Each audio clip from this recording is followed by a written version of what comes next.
Hi guys, शुरू करते हैं अपना वीडियो। आई होप आपको ये वीडियोस काफ़ी हेल्पफुल लग रहे होंगे। अपना आरटीपी एमटीपी का डिस्कशन काफ़ी अच्छे से हो रहा है, मुझे ऐसा लगता है, बट आई होप आप लोगों को वो रियली हेल्प कर रहा हो। ओके, क्वेश्चन 11 से स्टार्ट करते हैं। A chemical company produces two chemicals SX and ZX। Environmental activities and costs associated with the two chemicals are as follows. SX और ZX दोनों का ही अपने को टेबल में अलग अलग तरह के कॉस्ट दिए हुए हैं और उसका यूनिट दिया हुआ है, यानी कि उसका बेसिस दिया हुआ है।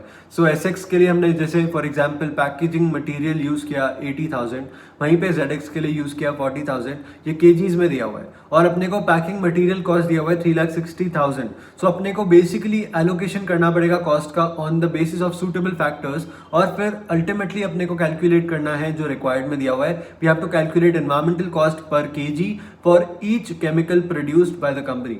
तो हर केमिकल के लिए अपन एनवायरमेंटल कॉस्ट पर केजी निकालते हैं, टोटल भी नहीं, पर केजी आपको कैलकुलेशन करना पड़ेगा। सो जो यूनिट्स प्रोड्यूस्ड है वो केजी में दिए हुए हैं, आप देख सकते हो।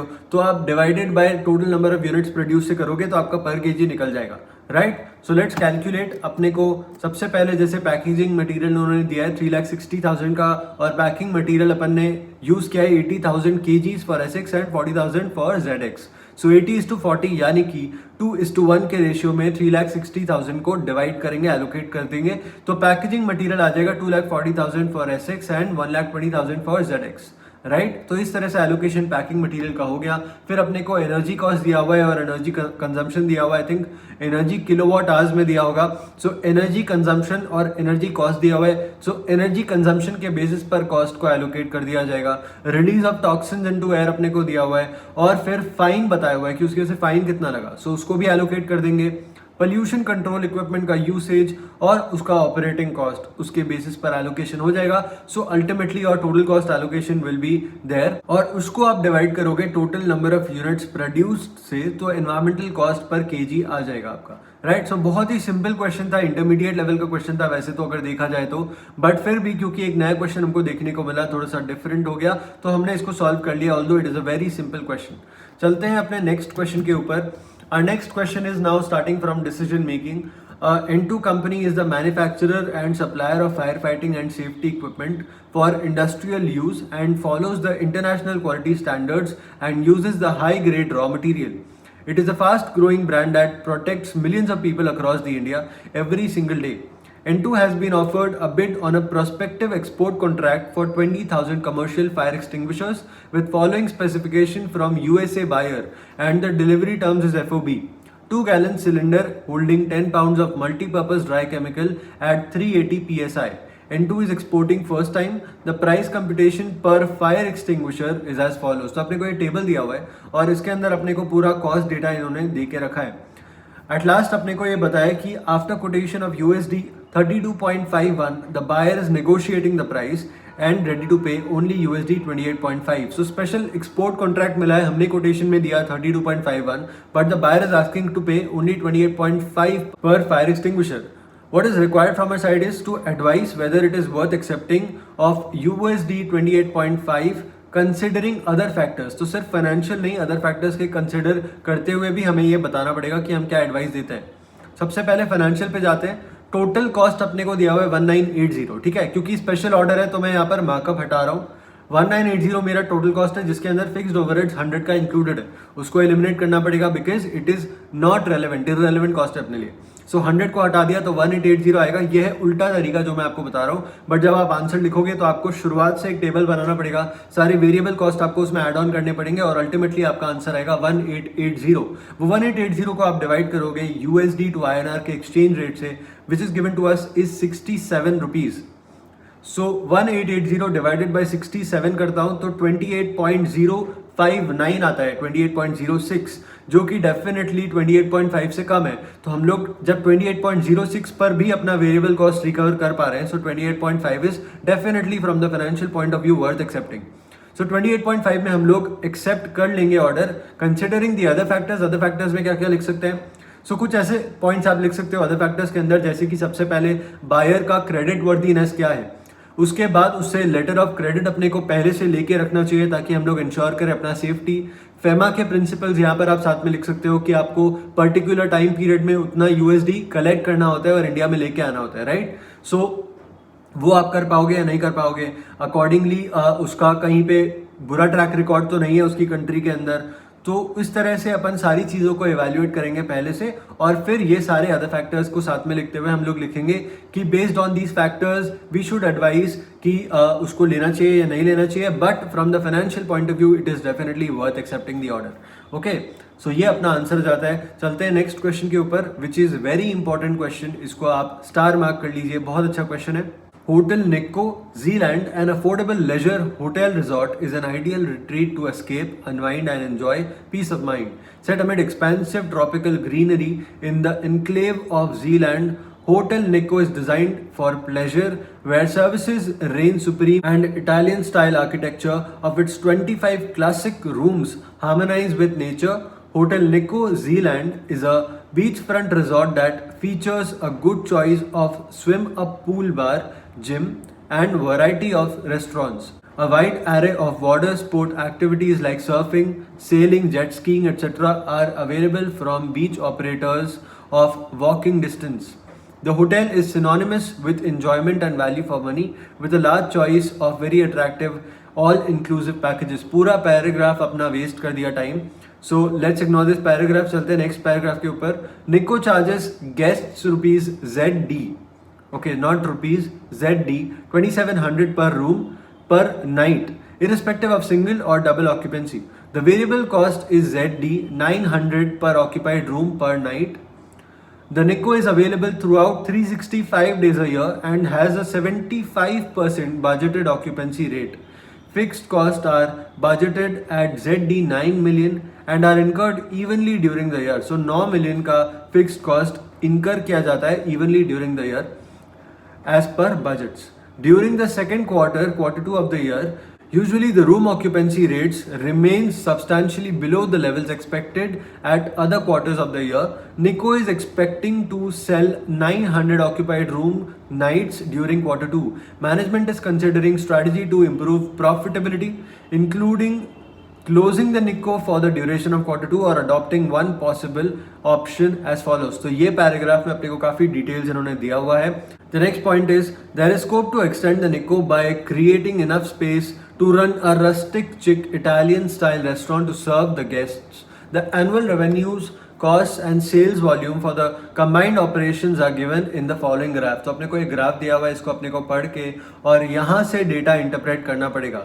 That is why this question is a bit tricky, और मैंने आपको कहा इसको आप स्टार मार्क कर लीजिए. Zealand's home currency is ZD. We have to analyze the profit improvement plan. So profit improvement plan में दो ऑप्शंस है. पहला ऑप्शन ये है कि हम लोग होटल निको को Q2 के लिए क्लोज कर देंगे. दूसरा ऑप्शन ये है कि हम लोग इटालियन रेस्टोरेंट को ओपन करेंगे और इस तरह से अपने को कंबाइंड ऑपरेशंस का सेल्स, रेवेन्यू, कॉस्ट सब देखने को मिलता है. ओके, तो थोड़ा सा एनालिसिस करते हैं और चलते हैं सोल्यूशन के ऊपर, जहाँ पे मैंने सब कुछ ऑलरेडी लिख के रखा हुआ है. तो सबसे पहले अपने को करंट प्रॉफिट कैलकुलेट करना चाहिए. What is the number of room nights budgeted? तो 25 रूम्स है, 365 डेज ऑपरेट करता है और 75% ऑक्यूपेंसी रहती है बजटेड. सो आपका आता है number of room nights 6844. Contribution per room आप कैलकुलेट कैसे करोगे? 2700 में आप सेल कर रहे हो, 900 आपका वेरिएबल कॉस्ट है पर रूम नाइट, तो फिर आपका 1800 आ जाता है. Total contribution can be calculated. Fixed cost अपने को 90 लाख दिया हुआ है, तो आपका प्रॉफिट निकल जाएगा. ओके, सो यहाँ तक बहुत सिंपल था.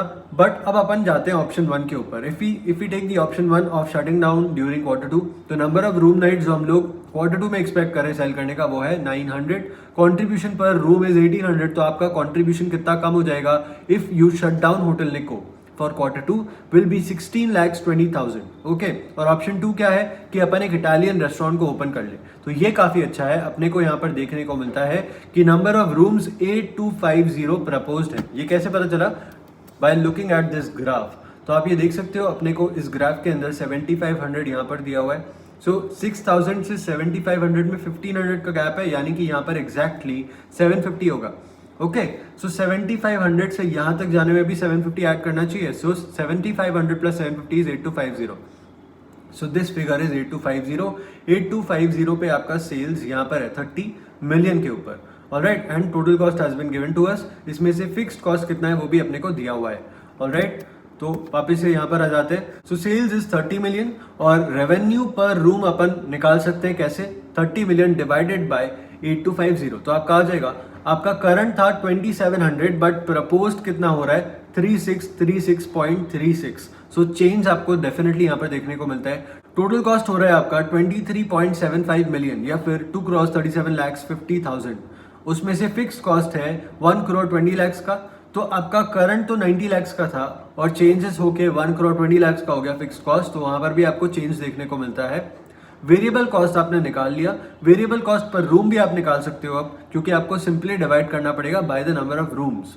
तो आपका आ चुका है 1424.24 और करंट था 900। सो डेफिनेटली वहां पर भी एक चेंज देखने को मिलता है। नंबर ऑफ रूम्स भी अपने को चेंज देखने को मिलते हैं बजटेड में। अपन ने ऊपर कैलकुलेशन किया था तो 6844 आए थे, बट यहाँ पर अपने को बजटेड नंबर ऑफ रूम्स दिए हुए हैं and the budgeted number of rooms have been given to us as 7310। So 7310 अपने को बजटेड नंबर ऑफ रूम्स यहाँ पर दिए हुए हैं। Total number of room nights are 9125 anyways. अगर आप 365 into 25 करोगे सो 9125 आ जाएगा। Okay, so total number of room nights तो सेम रहने वाला है, but of the total number of room nights आपका budgeted number of room nights कितना हो रहा है ऑक्यूपाइड, उसका परसेंटेज अपने को चेंज देखने को मिलता है। पहले 75% था, अब 80.11 पे जा रहा है। तो ये एक थोड़ा सा एनालिसिस अपन ने प्रेजेंट किया, बिकॉज अपने को क्वेश्चन में बोला है analyse the profit improvement plan. So we have analysed it.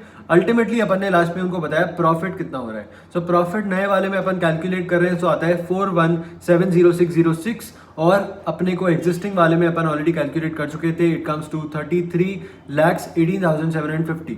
तो आपको यहाँ पर डिफरेंस देखने को मिलता है 8,51,856 का। तो definitely you should go for option 2 और ऑप्शन 1 को आपको नहीं जाना चाहिए, क्योंकि वहां पर आपका कॉन्ट्रीब्यूशन लूज होता है।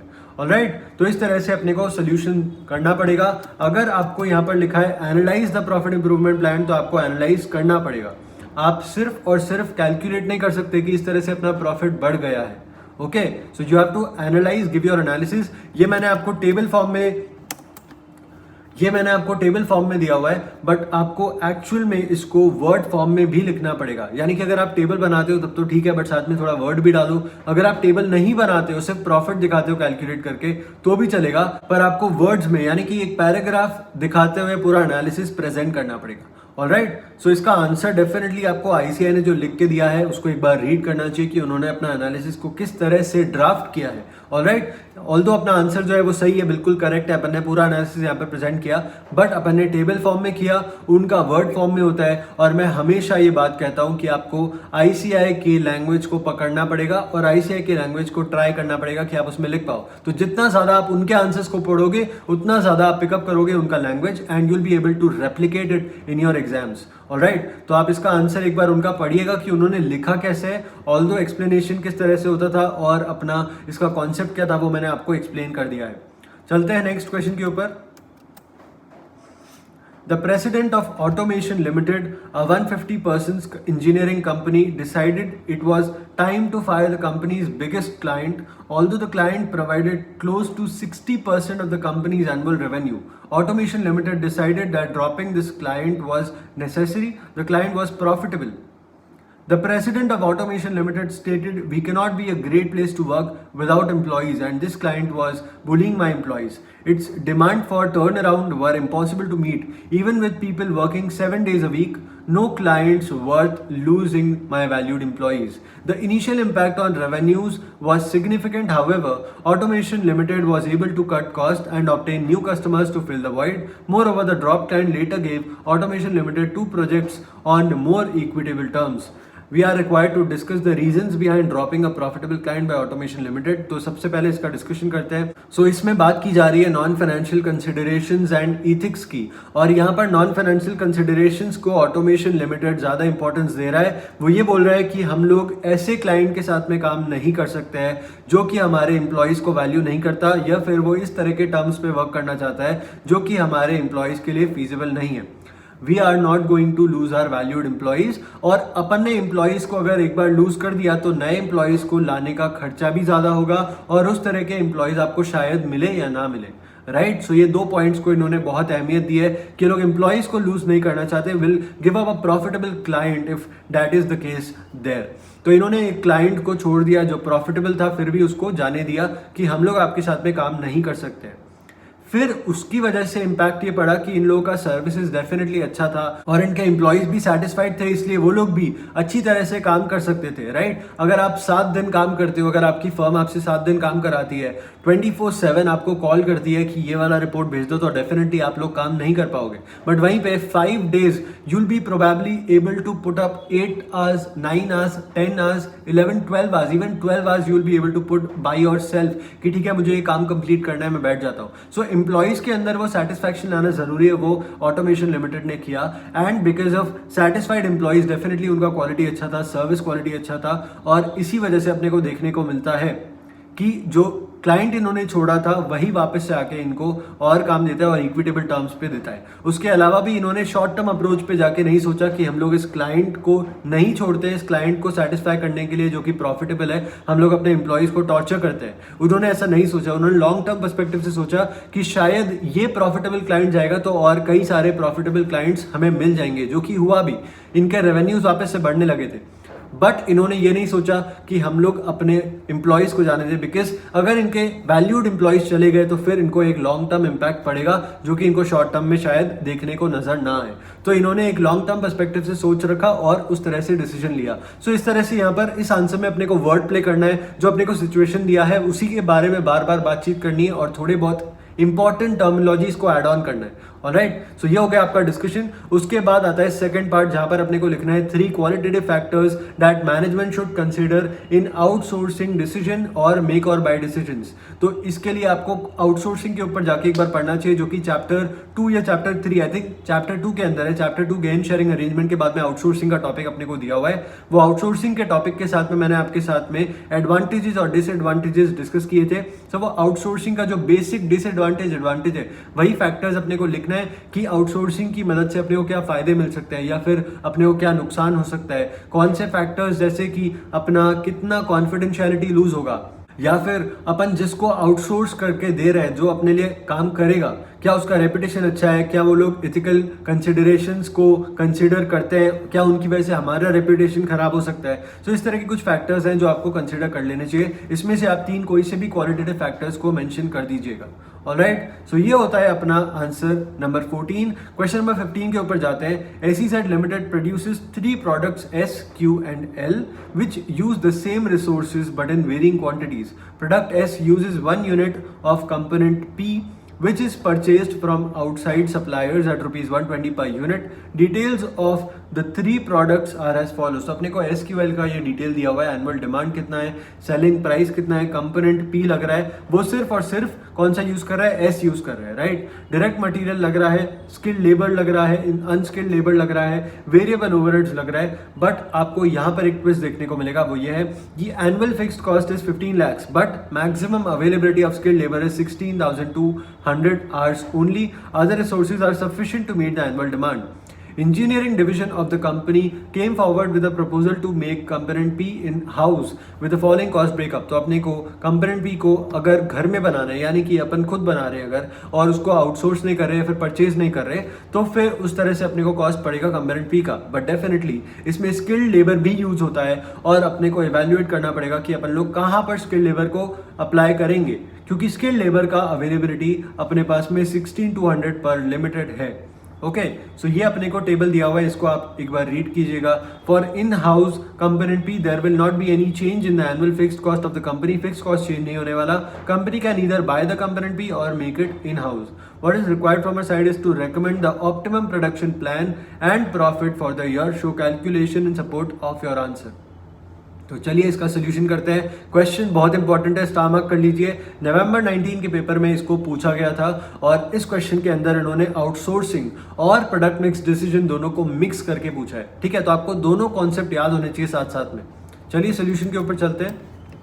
तो यहाँ पर मैंने सबसे पहले निकाला है स्किल्ड लेबर अपने को कितना आवर्स चाहिए पर unit of the product. S, Q, L और P चारों का इन्फॉर्मेशन अपने को दिया हुआ है कि अपन लोग कितना कॉस्ट इनकर कर रहे हैं उसके अंदर पर यूनिट, और अपने को रेट पता है 40 रुपीज़ पर आवर। तो अपन नंबर ऑफ आवर्स निकाल सकते हैं, वो अपन ने निकाल लिया। फिर अगर अपन P को परचेज करते हैं तो फिर अपना किस तरह से कॉस्ट और किस तरह से प्रॉफिट निकलता है। सो एनुअल डिमांड इज 9,000, 5,700 एंड 7,800। अपने को आवर्स कितने रिक्वायर्ड रहेंगे वो अपन कैलकुलेशन कर रहे हैं, तो आपको डिमांड को मल्टीप्लाई करना पड़ेगा with the R per unit requirement. Okay, selling price अपने को पता है दी हुई है, कंपोनेंट पी का कॉस्ट अपने को पता है दिया हुआ है, डायरेक्ट मटेरियल्स, स्किल्ड लेबर और वेरिएबल ओवरहेड अपने को इन सारे कॉस्ट को ऑलरेडी दे के रखा हुआ है क्वेश्चन के अंदर। तो ये अपने को सिर्फ और सिर्फ कॉपी पेस्ट करने क्वेश्चन से कंट्रीब्यूशन पर यूनिट निकल गया, उसके बाद अपना काम स्टार्ट होता है, वो है कि कंट्रीब्यूशन पर यूनिट पर स्किल्ड लेबर आवर निकालना है। उसके बेसिस पर अपन रैंकिंग देंगे, वो रैंकिंग देने के बाद में will allocate the number of hours. तो 16,200 को एलोकेशन कर रहे हैं अपन यहाँ पर, और वो एलोकेशन करने के बाद अपने को पता चलता है कि अपन कितने यूनिट्स प्रोड्यूस कर रहे हैं। सो एस के 9,000 यूनिट्स अपन लोग प्रोड्यूस कर रहे हैं, क्यू के 2,600 प्रोड्यूस कर रहे हैं, और एल के प्रोड्यूस कर रहे हैं 7,800। ऑलराइट, और टोटल कंट्रीब्यूशन उसका अपन निकाल सकते हैं, कंट्रीब्यूशन पर यूनिट को मल्टीप्लाई करना पड़ेगा नंबर ऑफ यूनिट्स के साथ में, फिर आपका फिक्स्ड कॉस्ट उसमें से आप माइनस करोगे और प्रॉफिट निकल जाएगा। ये तो हो गया जब अपन पी को परचेज करते हैं, बट जब अपन पी को प्रोड्यूस करते हैं तो अपन क्या करेंगे, तो सबसे पहले तो आपको वापस से annual demand, hours required, selling price, component P का प्राइस जो अपने को दिया हुआ है, अपन प्रोडक्शन करते हैं तो वो अपने को कितने कॉस्ट पर पड़ता है वो अपने को ऑलरेडी दे के रखा है, तो वो आप ऐसा का ऐसा लिख दोगे। Direct materials, skilled labour, unskilled labour, variable overhead, सारे कॉस्ट आपने एक बार कॉपी पेस्ट वापस से कर दिए, कॉन्ट्रीब्यूशन निकाल लिया, फिर कंट्रीब्यूशन पर यूनिट पर स्किल्ड लेबर आवर के यहाँ पर अब जो अपने को कैलकुलेशन करना पड़ेगा वो बहुत ज़्यादा इंपॉर्टेंट है, तो इसको आप ध्यान से देखिएगा। इसमें मैंने रेफरेंसिंग किया हुआ है नोट 1 का, तो चलते हैं नोट 1 के ऊपर। नोट 1 में आप देख सकते हो कि मैंने लिखा हुआ है hours required per unit of S is 0.5 hour per unit of S and 1 hour per unit of P. तो अपने को टोटल आवर्स जो चाहिए पर यूनिट ऑफ एस में वो है अब 1.5 आवर्स, राइट। तो 1.5 आवर के बेसिस पर मुझे कैलकुलेशन करना पड़ेगा। So what I am doing is 140 divided by 1.5 तो आएगा 93, 135 डिवाइडेड बाय आपको करना पड़ेगा 1.5 तो 90 आ जाएगा। ये ऑलरेडी 1.5 अपना शुरुआत से ही वही था, और 100 को डिवाइड करना पड़ेगा 1 से, ये 1 अपना शुरुआत से वही था। तो चेंज से एस में आया है वो है कि पी का जो नंबर ऑफ आवर्स था अपने को पर यूनिट दिया हुआ था 1, और एस का था 0.5 पर यूनिट, राइट। तो उन दोनों को ऐड करना पड़ेगा और 1.5 लेके आना पड़ेगा, क्योंकि अपन पी को प्रोड्यूस कर रहे हैं तो उसमें भी तो कॉस्ट लग रहा है ना, राइट। तो इस तरह से यहाँ पर अपने को एक गेम चेंज करना पड़ता है, ऑलराइट। तो आपका रैंकिंग चेंज हो जाएगा, उसके हिसाब से आप एलोकेशन करोगे नंबर ऑफ आवर्स का, टोटल कंट्रीब्यूशन कैलकुलेट कर लोगे फिर, और आपका फिक्स्ड कॉस्ट माइनस करोगे तो प्रॉफिट निकल के आ जाएगा। सो यहाँ पर प्रॉफिट निकलता है 64,000, ऊपर प्रॉफिट निकल रहा था 6,21,000। ओके, तो अपना जो सजेशन रहेगा वो ये रहेगा कि we will purchase component P considering other factors related to outsourcing. Okay, तो इस तरह से अपना सोल्यूशन हो जाता है। अपना रेकमेंडेशन ये है, so main answer is this line which is highlighted in red, but बाकी सारा कैलकुलेशन जो रहेगा वो अपना सपोर्टिंग रहेगा। ओके, तो इस तरह से अपना सोल्यूशन हो जाता है। बहुत इंपॉर्टेंट रोल प्ले करता है यहाँ पर, ध्यान रखना कि अपन एस के अंदर डिवाइड कर रहे हैं 1.5 से, ओके, वरना आपका पूरा सोल्यूशन गलत हो जाएगा। और इस तरह से दिमाग चलाने के लिए एग्जाम में आपको डेफिनेटली पहले से वो प्रैक्टिस करके रखना पड़ेगा। अगर आपने प्रैक्टिस किया हुआ होगा तभी आप उस तरह से दिमाग चला पाओगे एग्जाम के अंदर। ओके, तो बहुत अच्छा क्वेश्चन था। चलते हैं अपने नेक्स्ट क्वेश्चन के ऊपर, question number 16। So question number 16 is Amber Limited. Amber Limited is a leading company in the footwear industry. The company has 4 factories in different locations with state-of-the-art equipments. Due to competition in the market, company is continually reviewing its product range and enhancing its existing products by developing new models to satisfy the demands of its customers. The company currently has a production facility which has a capacity of 3,500 standard hours per week. Product Comfort was introduced to the market 6 months ago and is now about to enter the maturity stage of its life cycle. However, research by the marketing department indicates that demand of the product Comfort in the market is price sensitive. The likely market response are as follows. तो अपने को selling price दिया हुआ है, sales demand पर week दिया हुआ है, और इसके बेसिस पर अपन थोड़ा सा कैलकुलेशन कर पाएंगे। Variable cost per unit of manufacturing comfort is 750, standard hours used to manufacture 1 unit is 2 hours. फिर अपने को एक अलग ही प्रोडक्ट के बारे में बताया इन्होंने। Product sports was introduce to the market 2 months ago using a penetration pricing policy and is now about to enter its growth stage. Each unit has a variable cost of rupees 545 and takes 2.5 standard hours to produce. Market research has indicated that there is a linear relationship between its selling price and the number of units demanded of the form P is equals to A minus BX. तो अपने को equation भी दे दिया यहाँ पर, question के अंदर ही बता दिया, याद रखने की जरूरत ही नहीं. At a selling price of rupees 1000 per unit, demand is expected to be 1000 units per week. For every rupees 100 increase in selling price, the weekly demand will reduce by 200 units, and for every 100 decrease in selling price, the weekly demand will increase by 200 units. फिर एक और product के बारे में बताया, product ethnic is currently being developed and which is about to be launched in the market.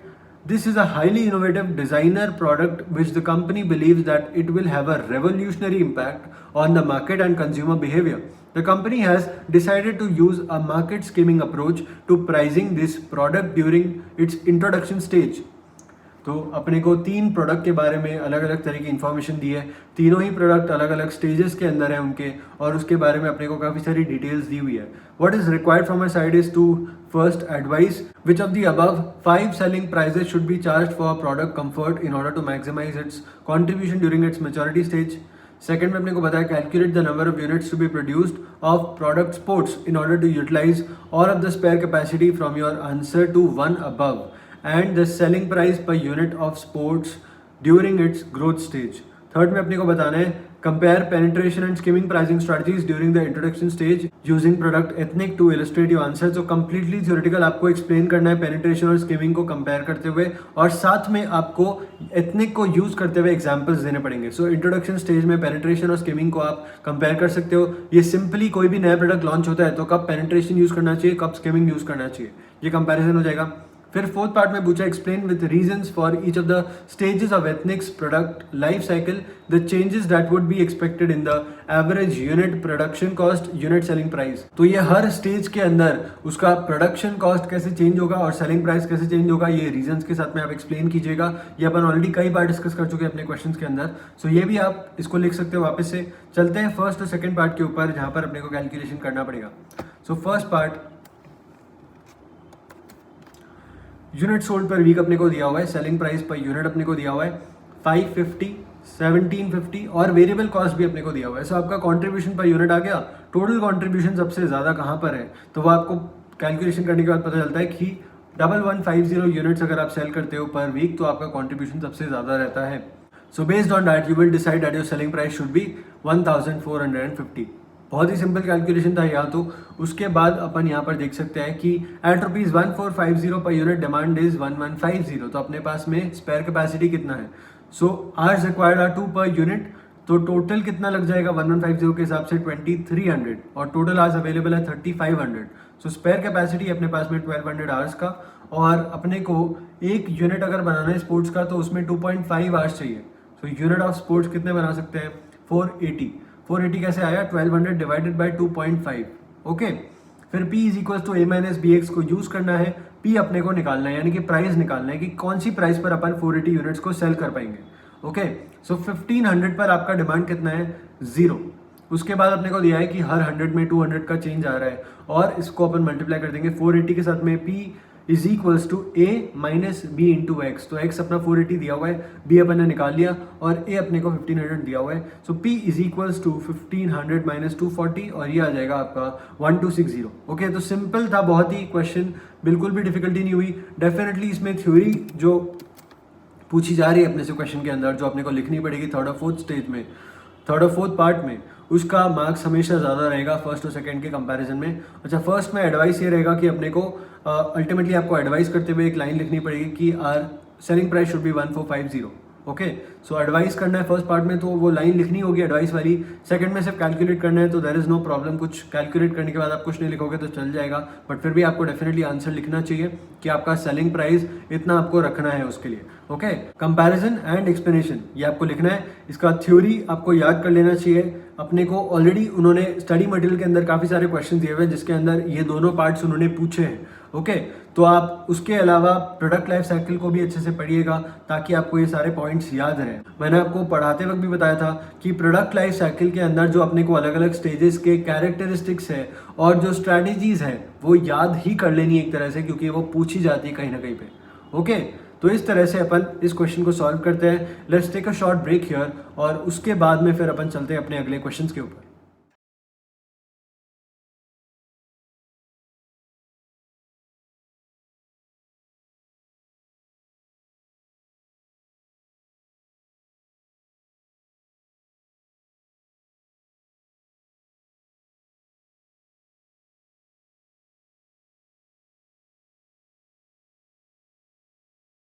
Okay guys, let's start with question number 17.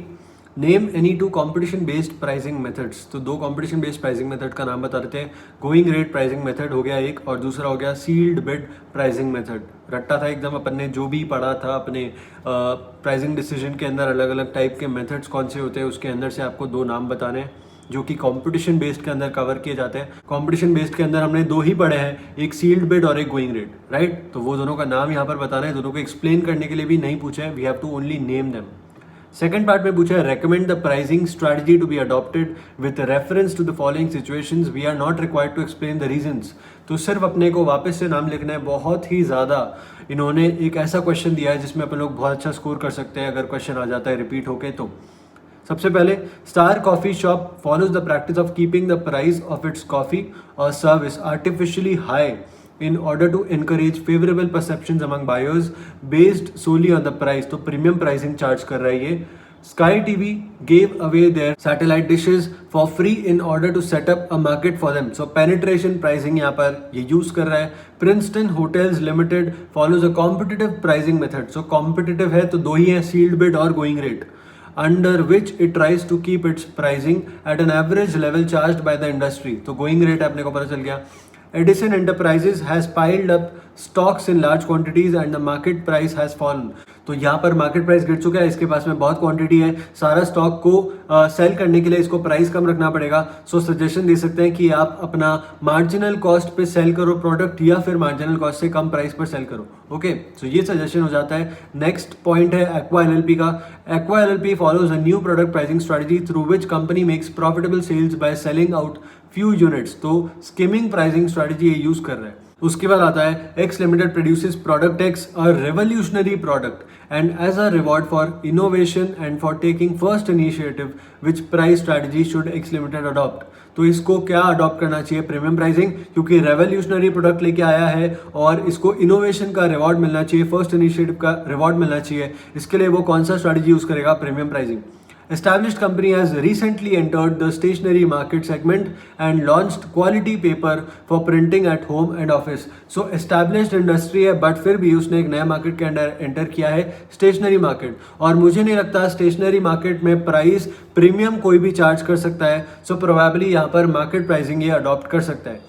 D is a perishable item with more than 80% of its shelf life is over। Perishable है, 80% life खत्म हो चुकी है, तो जो भी realise हो जाए उस पर सेल कर दो। So any realisable value would be the suggestion.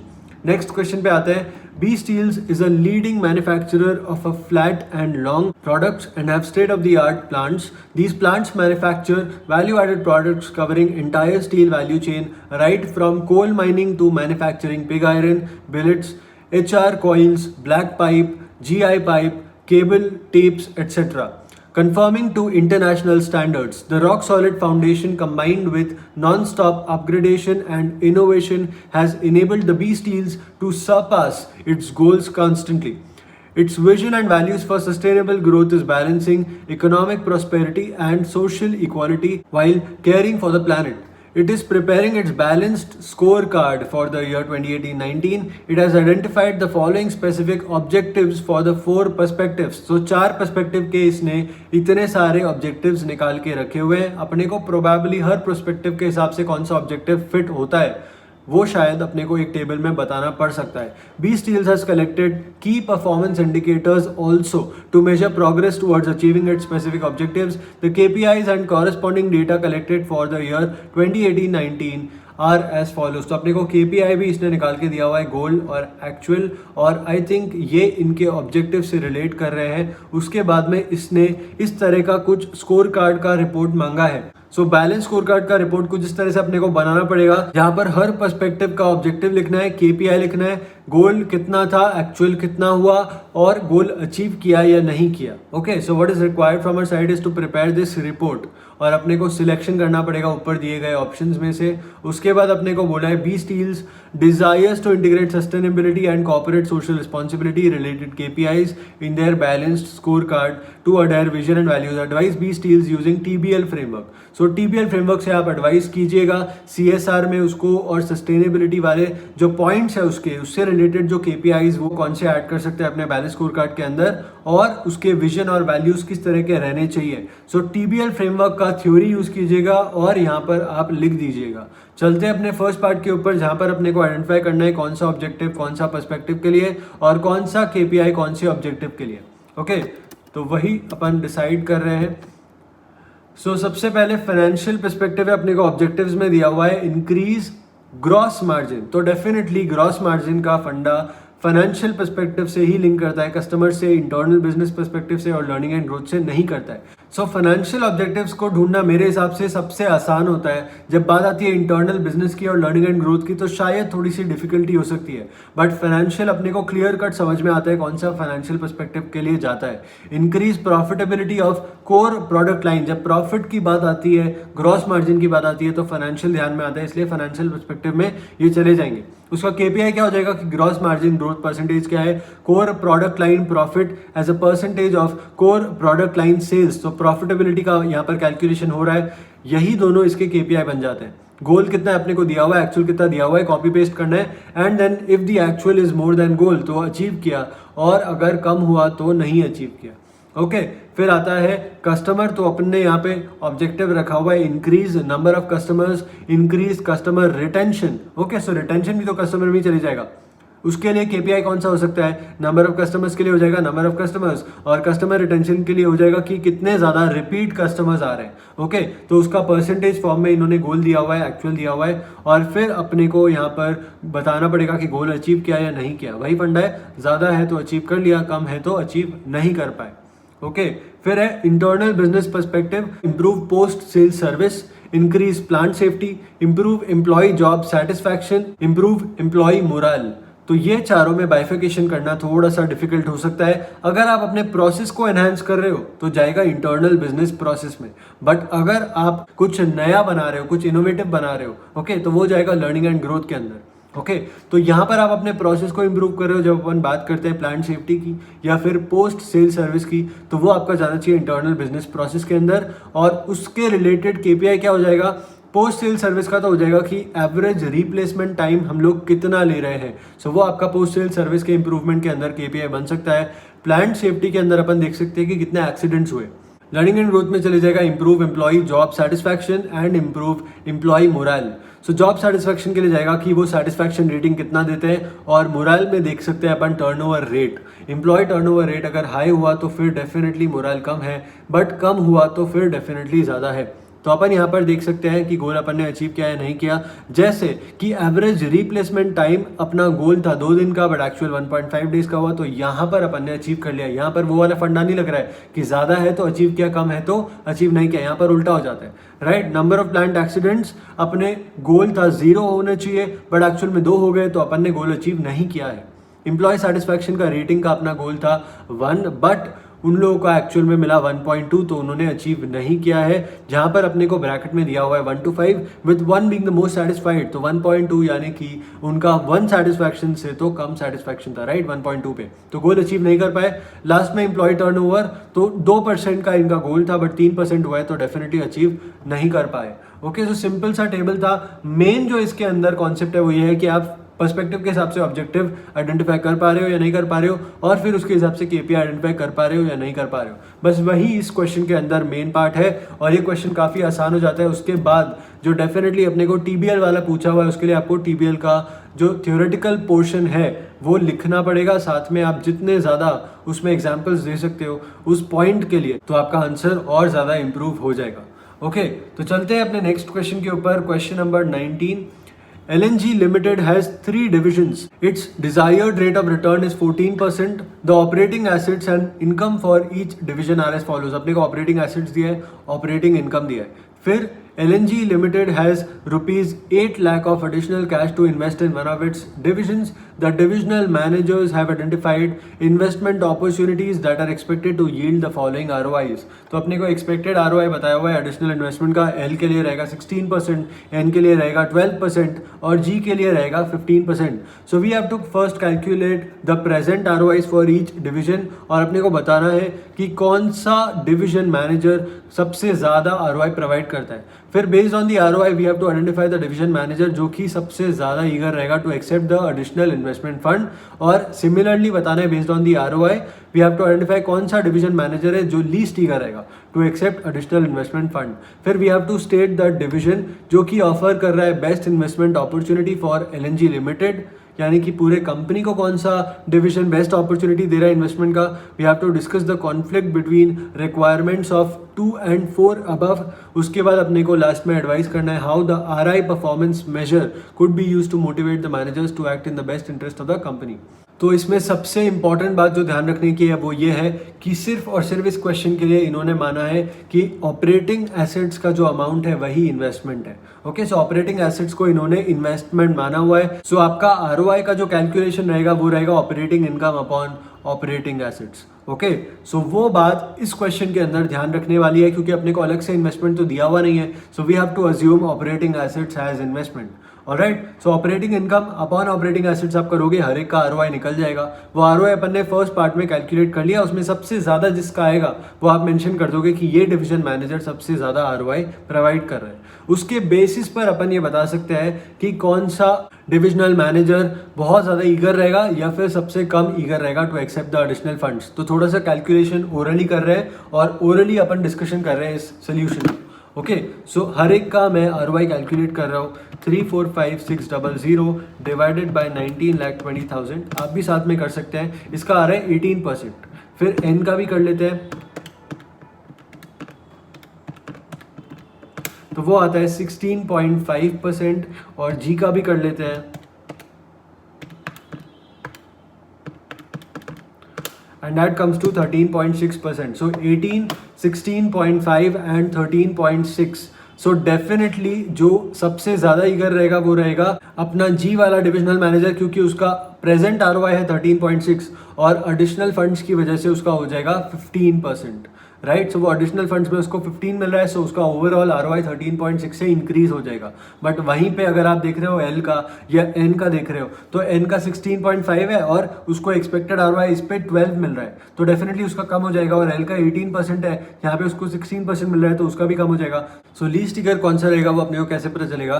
तो L का आप देख रहे हो अभी एग्जिस्टिंग वाला जो प्रेजेंट ROI वो है 18% और यहाँ पर एक्सपेक्टेशन में अपने को बताया हुआ 16%. सो गैप है 2% का. राइट, वहीं पे N की बात करते हैं तो उसका प्रेजेंट है 16.5 और अपने को एक्सपेक्टेड बताया हुआ है 12%. सो गैप है 4.5 का. सो सबसे ज़्यादा कोई अगर रिलक्टेंट रहेगा या लीस्ट ईगर रहेगा तो वो होना चाहिए N. सो डिविजनल मैनेजर डिवीजन N का सबसे ज़्यादा रिलक्टेंट रहेगा या लीस्ट ईगर रहेगा फॉर दिस 8 लाख का इन्वेस्टमेंट. ओके, फिर फोर्थ पार्ट में अपने को क्या पूछा है कि LNG लिमिटेड के लिए सबसे अच्छा इन्वेस्टमेंट ऑफर कौन प्रोवाइड करता है. तो वो डेफिनेटली डिवीजन L प्रोवाइड कर रहा है क्योंकि 16% का रिटर्न है. राइट, तो ये अपना बहुत ही डायरेक्ट आंसर था.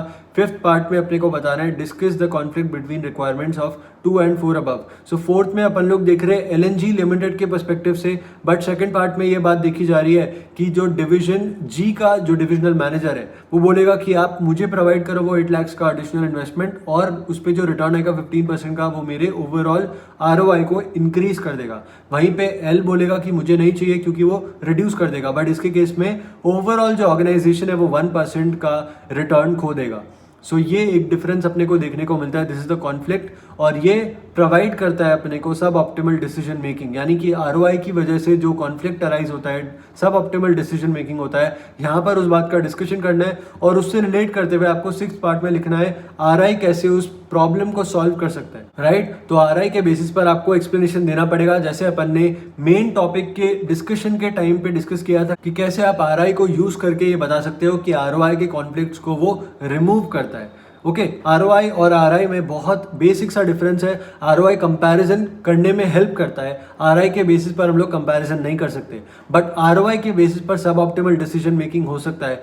RI बहुत हद तक उसको एलिमिनेट कर देता है। ओके, सो ये एक बेसिक सा डिफरेंस है। अपन यहाँ पर बात करें सब ऑप्टिमल डिसीजन मेकिंग की, तो RI डेफिनेटली ROI के उस प्रॉब्लम को एलिमिनेट कर देगा। ये आपको डिस्कशन यहाँ पर करना पड़ेगा और किस तरह से आप कर सकते हो RI का यूज यहाँ पर आपको लिखना पड़ेगा। ओके, सो ये अपना क्वेश्चन कंप्लीट हो जाता है। चलते हैं क्वेश्चन नंबर 20 के ऊपर, और question number 20 is of AKG limited. AKG Limited has 3 autonomous divisions. The divisions are evaluated on the basis of ROI with year-end bonuses given to divisional managers who have the highest ROI. Operating results of Division 2 for the last year are given below. Sales बताया, variable expense बताया, contribution निकाला, fixed expense को minus किया, operating income निकाला, operating assets दिया है। Company's overall ROI for the last year was 18% considering all divisions. Division 2 has an opportunity to add a new product line that would require an investment of 30 lakh rupees. Other details of the new product line are as follows. इसमें अपने को बताया sales कितना रहेगा, variable expense क्या रहेगा, fixed expense क्या रहेगा और लाइफ साइकिल क्या रहेगा। Though Division 2 is performing well, but many a times the customers complained that they had to wait for long after placing the orders. The company is interested in cutting the amount of time between when a customer places an order and when the order is completed. For the last year, the following data were reported in respect of Division 2: inspection time, process time, wait time, queue time, move time.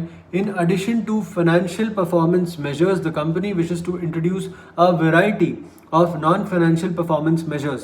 The company has set aggressive targets in both sales growth and ROI for the coming year. The company's strategy for achieving these goals includes a campaign aimed at building brand recognition, customer retention, improvement product quality, on-time delivery to customers, expansion of eco-friendly product line, and introduction of limited edition items.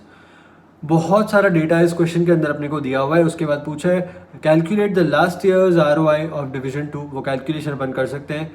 फिर अपने को पूछा है discuss whether the manager of division 2 would accept और reject the new product line if he takes his decision based solely on divisional ROI. Advise how residual income approach can be used as an alternative financial measure for evaluation of managerial performance in the best interest of the company.